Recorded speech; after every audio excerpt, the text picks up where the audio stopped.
Әйе, яхшы китап иң ышанычлы юлдаш дип юкка гына әйтмиләр. Республикабызның китап нәшрияты үзенең 100 елдан артык тарихы белән сокландыра.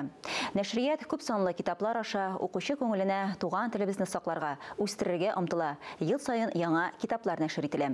Бүгенге актуаль әңгәмә сәхифәсе кунагы Татарстан китап нәшриятының генераль директоры Илдар Сәгъдәтшин. Хәерле көн, мөхтәрәм телевизор караучылар. Татарстан китап нәшрияты үзенең уңышларын яңа елда да дәвам итәргә җыена.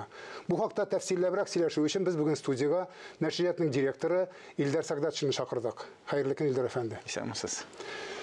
Татар китабы мәгълүм булганча Тукайлар, Дәрдмәтләр заманында ук Лондонда, Парижда алтын медальләргә лаек булган заманында. Шушы традицияны сез бүген дә дәвам итәсез дип беләбез. Әлдән ирешкән хәбәрләргә караганда.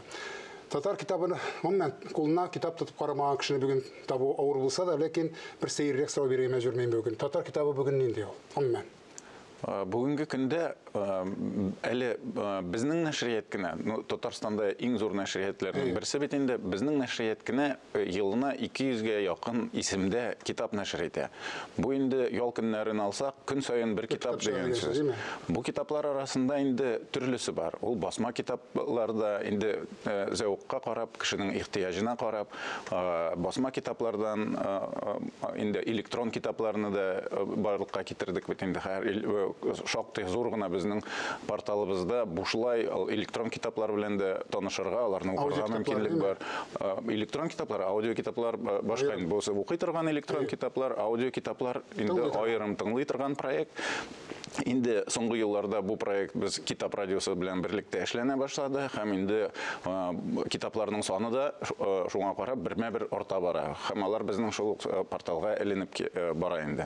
Шуңа күрә без инде халыкта ихтыяҗ булган төрле мәйданчыкларда, менә шу электрон китапларында, хәтта Литрес порталында да безнең татар электрон китаплары хәзер барлыкка килде.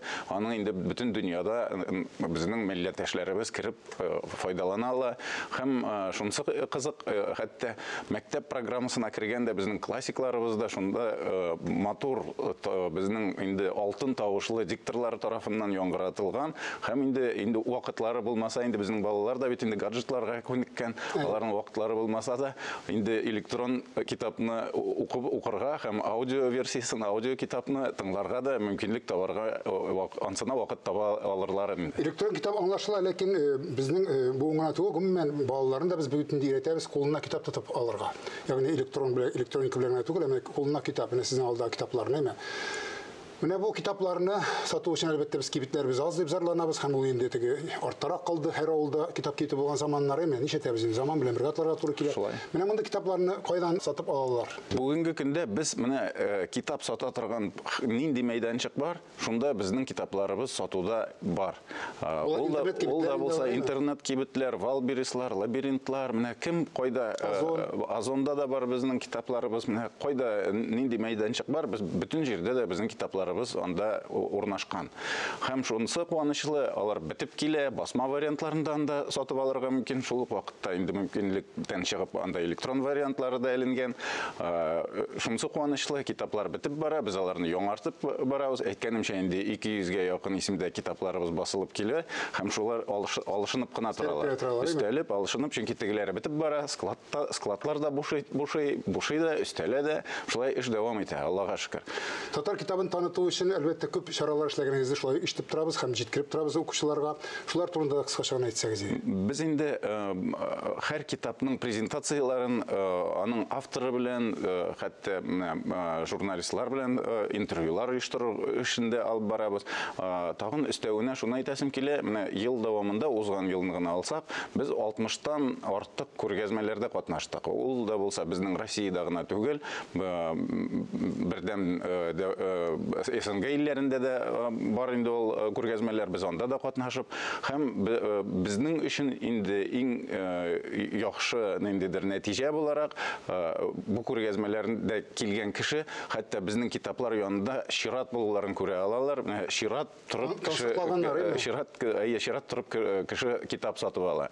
Безнең өчен бу тагын өстәвенә бу китап сату мәйданчыгы гына түгел, беренчедән шул инде ул безнең милләттә иптәшләребезгә дә китапларны илтеп җиткерү ысулы. Һәм үзебезгә дә ниндидер менә башка нәшриятләрнең алдынгы тәҗрибәсен өйрәнү мөмкинлеге дә. Хәтта безнең нәшрият хезмәткәрләре дә, рәссамнар, верстка эшләүчеләре дә андый күргәзмәләрдә катнашырга, барып тәҗрибә өйрәнеп кайтырга мөмкинлекләре бар. Бу елда да планнарыгыз тормышка ашыр дип уйларга кирәк. Алла бирсә, планнарыбыз зурдан, әле менә шушы якын арада гына менә Самара өлкәсендә күргәзмәдә катнашырга уйлыйбыз. Инде киләсе ел планына килгәндә шактый гына, шул әйткәнемчә, шактый гына балалар китапларына игътибар биреләчәк, классикларыбызның китаплары чыгачак. Бу инде безнең социаль челтәрләрдә булган аккаунтлардан да, бөтен яңалыклардан да, һәм сезгә рәхмәт чакырып торуыгыз өчен.